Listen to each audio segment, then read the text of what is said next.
Biz rivojlanishni shunday bosqichiga qadam qo'ydikki, endilikda davlatlarning mavqei tabiiy boylikka emas, intellektual salohiyatga bog'liq deydi. Intellektual salohiyat deganda esa bugungi muammosini yechib, ertani ko'ruvchi yetuk mutaxassis tayyorlash masalasi tushuniladi. Juda ham qiziq narsa o'tamiz. Bu yashash formulasi deb ataladi. Yashash formulasi qani? Yashashda formulasi bormi degan qiziq narsaga kelamiz.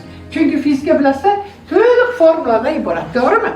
Hozir kelinglar, mana yashash formulasini ko'rish uchun birinchi demak yoshlikka qaytamiz. Mana faraz qilaylik, Quyosh, Quyoshda demak nuri turibdi. Buni nima deb atasak bo'ladi?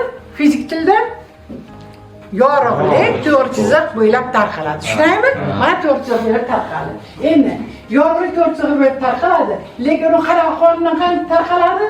Garmonik qonun bilan tarqaladi. To'g'rimi? Garmonik tebrashda qanaqa tebrashda aytamiz? Sinus yoki kosinus qonuniga bo'ysunuvchi tebrashda garmonik tebrashi deyiladi. Juda ham to'g'ri. Keling, mana sizlar bilan hozir garmonik tebrashni chizamiz. Mana x, y qilinda mana garmonik tebranish. Mana sinus kosinus qonuniga bo'ysunuvchi tebrashi to'ppa-to'g'ri. Mana endi qaraymiz, qaranglar. Demak, endi har bitta hayotda yoshini tekshirib chiqamiz. Aytdik, yashash formulasi dedik, to'g'rimi? Qaraymiz endi. 0 dan 6 yoshgacha va garmonik tebranishda har bitta yillarga bo'lib chiqamiz mana. Endi qaranglar, qiziq tadqiqot olib borilgan.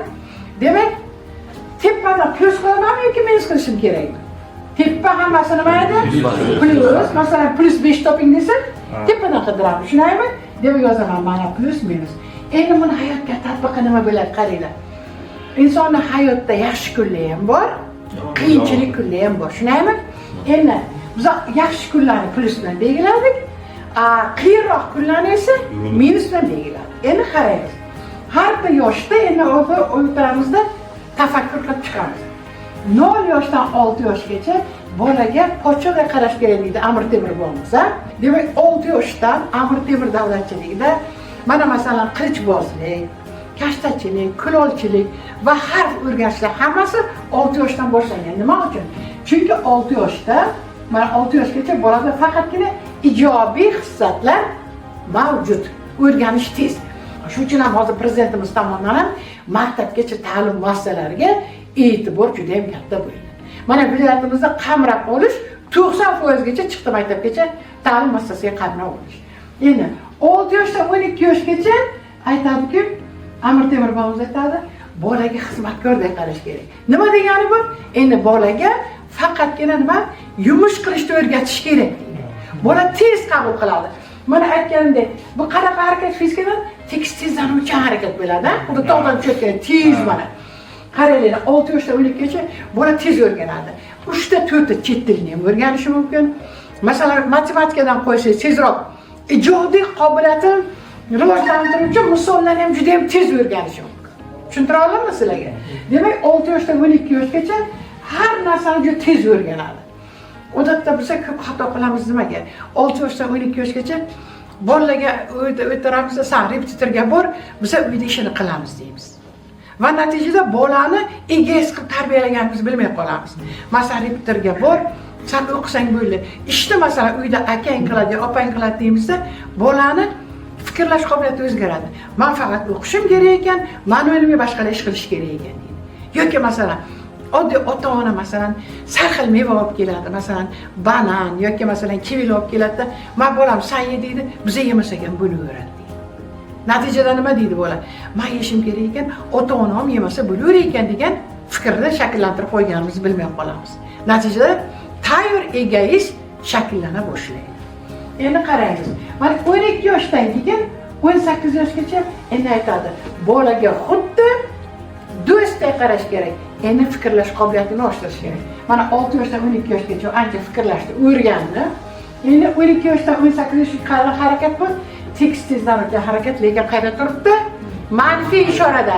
Demak, hamma salbiy xususiyatlar tudalanadigan yosh. Mana hozir o'g'il bolalar ko'pchiligingiz bor deysiz. 5-sinfgacha yaxshi o'qiganman-da deysizlar. 5-sinf qani? Mana 12 yosh 5-sinfiz, mana. Ana 5-sinfdan keyin mana 12 yoshdan 18 yoshgacha odatda bolada salbiy fikrlar. Masalan, ko'rsatganda nos chekish, sigaret chekish, boshqa yomon qiliqlarga o'rganish, darsadan qochib ketish, Hammasi 12 yoshdan 18 yoshgacha amalga oshiriladi. Odam bilish kerak o'zi qayerda manfiyda turganini. Endi qarang. Mana shu yerda o'sha uchun ham aytadi-da, bolaga yoshlikdan baliqni yeyishni emas, tutishni o'rgatish kerak deb. Ana shu yosh 6 yoshdan 12 yoshgacha bo'ladi. Fikrlash qobiliyati endi yaxshini yomondan, halolni haromdan, mardni nomardan ajratish esa ana 12 yoshdan 18 yoshgacha bo'lish kerak. Demak, fikrlash qobiliyati ko'p bo'lish kerak endi. Endi qaraymiz. 18 yoshdan 24 yoshgacha tekis qanaqa? Tekis sekinlanuvchi harakat fizikadan sekin chiqamiz to'g'ri. Endi bu yerda ham bo'ladi doim manfiy xususiyatlar avj olgan payt. O'qishga tayyorlan desa, tayyorlanmay kirsam bo'lmaydimi? Kontraktka tushsam o'qiyveraman degan fikrlar mana shu yerda turibdi. Demak, bu yerda hammasi odatda mana 12 yoshdagilar qanaqa yosh deydi? Переходной возраст, o'smirlik davri, balog'at yoshi deydi. Bu balog'at yoshi deganimiz asosan salbiy xususiyatlar o'zida jamlangan yosh ekanligini tushunishimiz kerak bo'ladi. Shuning uchun ham aytadi, mana 12 yosh, 24 yosh qanaqa yosh? Muchal yoshi deymiz. Bayram qilamiz. Nima edi bu?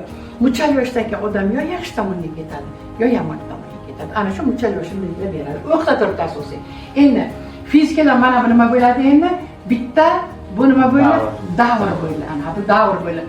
To'liqda tebranishga ketgan vaqt bo'ladi. Psixologlar nima deydi?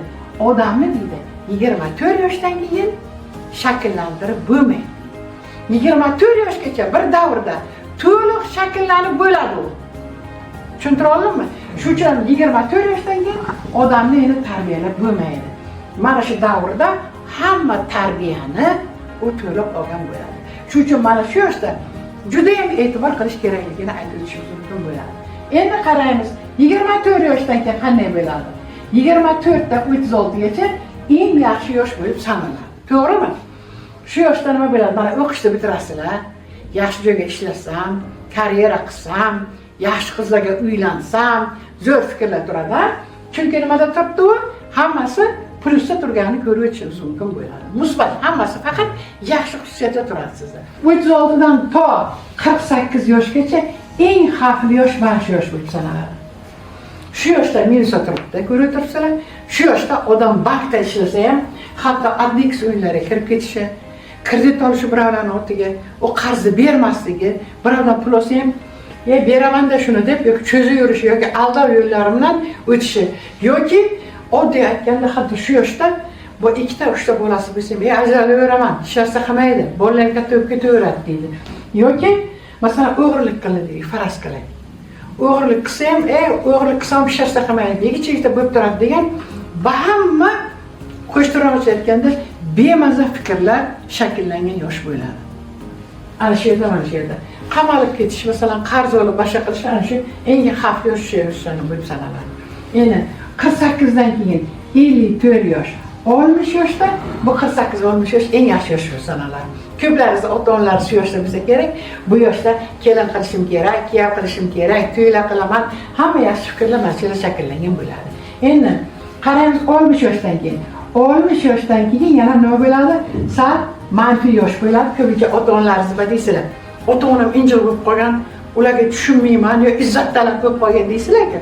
Mana shu ota-ona ham salgina nima deydi? Injiqlikka mo'yillik bo'ladi mana shu yerda. Aytganda yosh katta bo'lgandan keyin izzat talablik, lekin qarisi bor, uning qarisi bor deydi. Mana bu yoshda bo'lgan odamlar endi 72 ga kirsa yana ijobiy hissatga ancha kirib qo'yganini ko'rishimiz mumkin bo'ladi.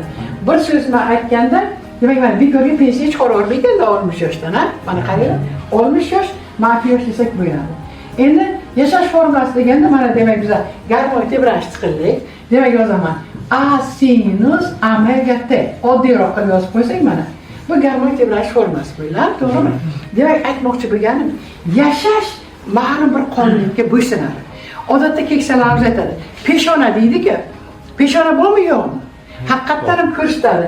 Demak odam agar mana bu 24 yoshgacha yaxshini yomondan, halolni haromdan, mard nomarddan ajrata olish qobiliyati bo'lsa, undan keyin mana bu tenglama bilan yashash davom etaveradi.